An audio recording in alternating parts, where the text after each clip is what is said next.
আপনি হাতে গোনা কয়জন এমপি পাবেন যারা চাঁদাবাজিতে জড়িত না এবং তাদের নৈতিকতা এত নিম্নমানের যে তারা মাদক ব্যবসায়ীদের কাছ থেকে চাঁদা খায়? আপনি হাতে গুনে বলেন তো কয়জন এমপি আছে যারা মাদক ব্যবসায়ীদের কাছ থেকে চাঁদা খায় না? উনি যেটা করেছে এটা কোনো ডেফিনেশনে পড়ে না, নতুন একটা ডেফিনেশন সৃষ্টি করতে হবে। কারণ ডাকাতরা তো গোপনে যায় শক্তি ব্যবহার করে সম্পত্তি লুটপাট করে, চোররা তো লুকোচুরি করে চুরি করে। উনি তো রাষ্ট্রীয় পোশাক পরে ক্ষমতার জোর দেখায় মানুষের কাছ থেকে টাকা কেড়ে নিয়েছে যেভাবে পেরেছে সেইভাবে। আজিজ যে অপরাধ করেছে, আজিজকে 1 ডজন আইনের আওতায় আনা যায়, 1 ডজন। ক্ষমতার অপব্যবহার, সরকারি আইন ভঙ্গ, সরকারি চাকরির বিধান ভঙ্গ। আর পাসপোর্ট করা তো এটা তো তার কাছে নস্যি ব্যাপার।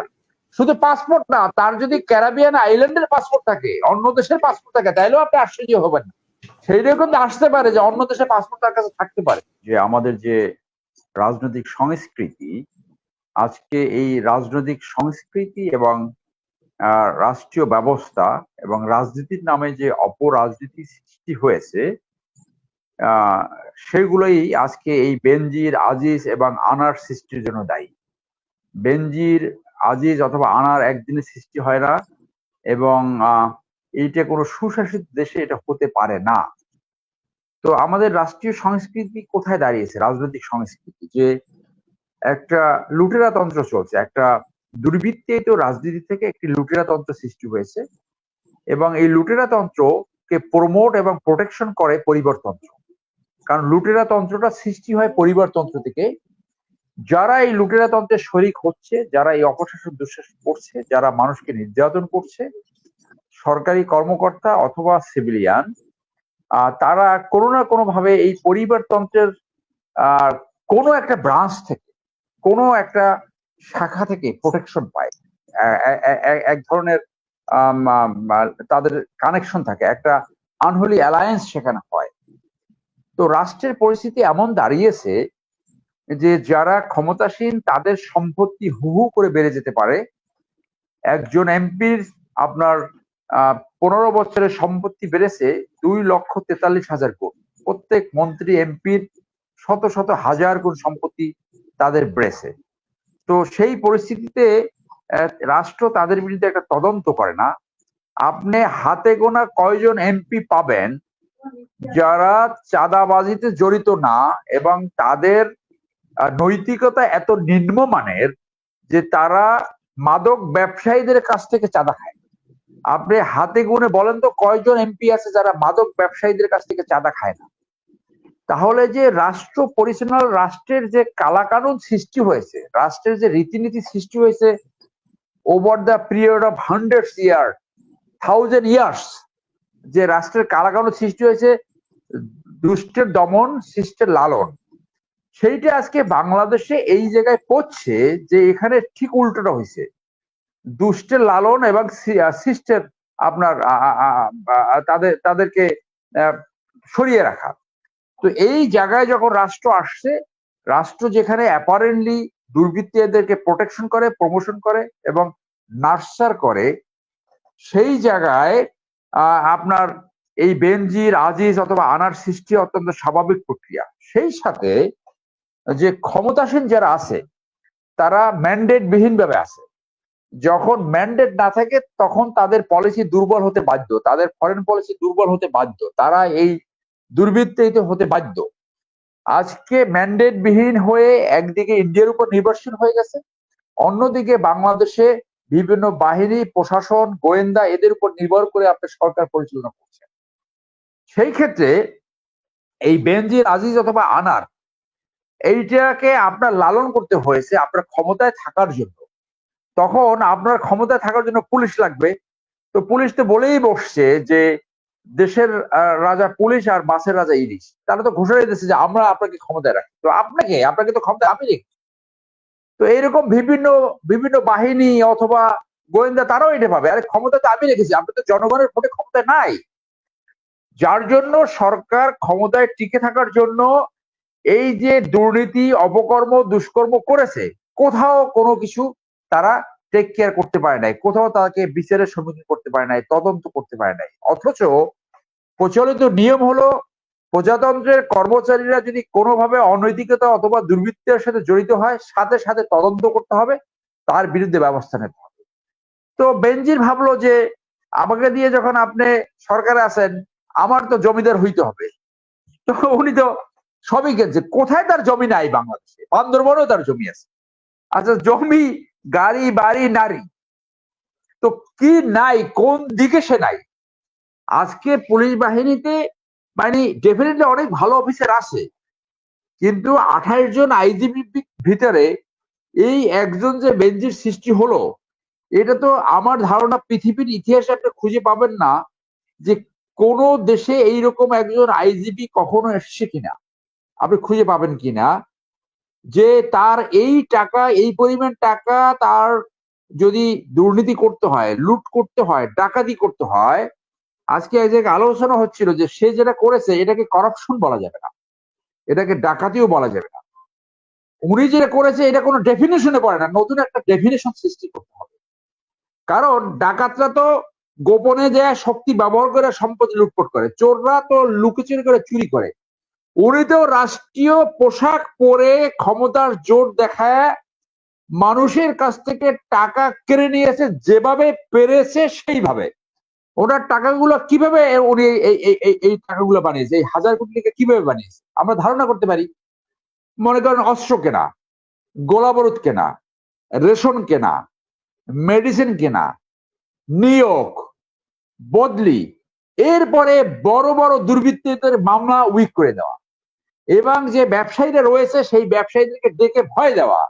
আপনি দেখুন ইতিমধ্যে আমাদের কাছে এই তথ্য আমরা দেখেছি পেপার পত্রিকায়, মুক্তিযোদ্ধাদের জমি দখল করেছে, গরিব মানুষের জমি দখল করেছে, মূল্য দেয়নি। তো এখন সে যে অপরাধ করেছে, এখন সরকার একটা ডাবল গেম খেলছে বলে আমাদের কাছে মনে হচ্ছে। আমি যে মামলাটা তার বিরুদ্ধে হয়েছিল হাইকোর্টে, সেই মামলাটা আমি শুনানি করেছি। সেখানে আমরা প্রথম চেয়েছিলাম একটা তদন্ত। সেই তদন্ত যখন তারা লঞ্চ করলো, বেনজির সাহেবের লয়ার এসে বললো যেহেতু তদন্ত লঞ্চ করা হয়েছে, তদন্ত অলরেডি শুরু হয়েছে, তাদের এই মামলা আর এখন কোনো দরকার নাই। তখন আমরা কোর্টকে বলেছি যে ইতিমধ্যে দুর্নীতি দমন কমিশন 10,000-এর উপরে আবেদন তারা খারিজ করে দিয়েছে কোনো তদন্ত প্রক্রিয়া না দিয়ে। অর্থাৎ দুদকের একটা ডেফিনেশন হয়ে দাঁড়িয়েছে দুর্নীতি দায়মুক্ত কমিশন, এটাকে অনেকে বলে লন্ডি সার্ভিস। সো এই জায়গাটায় তখন আমরা হাইকোর্টে সাবমিশন রাখলাম যে কোনোভাবে যাতে এইটা ক্লিন সার্ভিস না দিতে পারে, ক্লিন চিট না দিতে পারে, সেই জন্য এক ধরনের সুপারভিশন দরকার মাননীয় হাইকোর্ট। হাইকোর্ট কনভিন্সড হলো এবং 2 মাসের ভিতরে একটা ফলো আপ রিপোর্ট, একটা প্রোগ্রেস রিপোর্ট জানাবার জন্য একটা ডাইরেকশন দিলেন। এখন আপনি আসেন যে দুর্নীতি দমন কমিশন যখন দুর্নীতি লঞ্চ করলো, এখানে একজন ইনভেস্টিগেশন অনুসন্ধানকারী অফিসার নিয়োগ হয়েছে এবং বাংলাদেশে আইন রয়েছে, অ্যাপিলেট ডিভিশনের ডাইরেকশন আছে, তদন্তকারী কর্মকর্তা 3 দিনের জন্য তার বিদেশ যাত্রা বন্ধ করতে পারে, তার ট্রাভেলের উপরে রেস্ট্রিকশন দিতে পারে। তো তারা সেই রেস্ট্রিকশনটা দিল না কেন? যেটা দুদকের উপরে দায় পড়ে, যেটা সেই তদন্তকারী অফিসারদের উপরে দায় পড়ে যে তার 3 দিনের জন্য তার রেস্ট্রিকশন বন্ধ করে কোর্টের আদেশ নিতে হবে। কিন্তু 3 দিনের তার পাওয়ার রয়েছে তার মুভমেন্ট বন্ধ করার জন্য, বিদেশে ট্রাভেল করার, সেইটা করে নাই। আপনি সম্পত্তি অ্যাটাচ করলেন কখন? উনি যখন সব উঠে নিল। এবং আপনি বিদেশে যেতে দিলেন কেন? সেইখানে মনে হয় যে এই খেলাটা মানে চতুর্মুখী খেলা। আপনি তাকে ব্যবহার করে ক্ষমতা থাকলেন, তাকে গ্রো করতে দিলেন, তাকে এই বেনজির হতে দিলেন। বেনজির ভবিষ্যতে একটা দুর্নীতির একটা প্রতীকী নাম হয়ে দাঁড়াবে বাংলাদেশে, বেনজির আজিজ। তো এখন তাকে দিয়ে একটা রিপোর্ট হলো, রিপোর্টের পরে বললেন আপনি তার বিচার করবেন। আপনি বিচারের আগে তাকে পগার পার হতে দিলেন কেন? তো এইটা ওই যে চোরেকে বলে ধরো ধরো আর গৃহস্থের বলে মানে সজাগ থাকো, এই ধরনের একটা লুকোচুরি খেলা চলছে। আমাদের এই সন্দেহ ছিল যে আসলেই তার বিচার হবে কিনা। আমার এখন সন্দেহ সৃষ্টি হয়েছে আসলে তার বিচার হবে কিনা, আমার সন্দেহ সৃষ্টি হয়েছে। আজিজ যে অপরাধ করেছে, আজিজকে 1 ডজন আইনের আওতায় আনা যায়। 1 ডজন। ক্ষমতার অপব্যবহার, সরকারি আইন ভঙ্গ, সরকারি চাকরির বিধান ভঙ্গ, আপনার এই করাপশন আইন, আপনার অ্যাবিউজ অফ পাওয়ার, জনগণের আকাঙ্ক্ষা নষ্ট, সর্বোপরি তাকে বাংলাদেশের সংবিধানের 7 ক ধারা অনুযায়ী জনগণের আকাঙ্ক্ষা, যদি কেউ জনগণের আকাঙ্ক্ষার বিরুদ্ধে যদি কথা বলে তাহলে তার বিরুদ্ধে সংবিধানের 7 ধারায় বিচার করা সম্ভব। এবং এই জনগণের আকাঙ্ক্ষা কেউ যদি নষ্ট করে বা নষ্ট করার প্রচেষ্টা করে, সেটা হবে রাষ্ট্রের বিরুদ্ধে একটা ষড়যন্ত্র, এবং এই ষড়যন্ত্রের বিচার হবে, শাস্তি হবে সর্বোচ্চ শাস্তি। তাহলে এই বিচারগুলো তার সম্বন্ধে করা সম্ভব, সে এবং তাকে যারা সহযোগিতা করছে। তো বেনজির এবং আজিজ সম্বন্ধে যখন বলবো, এই সাথে আমাদের এটাও বলতে হবে যারা বেনজির এবং আজিজের মধ্যে দুর্নীতি করেছে এবং যারা এখন কর্মরত অবস্থায় দুর্নীতি করেছে, তাদের সকলকে দুর্নীতির আওতায় আনতে হবে। নাগরিক হিসেবে আমাদের দায়িত্ব হলো আমরা যার যে নলেজ আছে সেটা জনগণের সম্মুখে উপস্থাপন করা। যে যা দুর্নীতি করেছে, আমার কাছে অনেকের দুর্নীতির রিপোর্ট আসতেছে, আমি প্রত্যেকের দুর্নীতির মুখোশ উন্মোচন করব এবং জনগণের সামনে এটা হাজির করব। এইটা ইনভেস্টিগেশন অথরিটি, এসএসসি বা আচ্ছা, পাসপোর্ট ওর তো সেটাই বললাম যে একটা অনৈতিক লোক, সে যে পরিস্থিতির সৃষ্টি করেছে তার এখন পালাতে হলো। এর চেয়ে খারাপ এক্সাম্পল আর কি হতে পারে? আপনি কখনো ভাবলেন না কেন যে আপনার পালাতে হবে?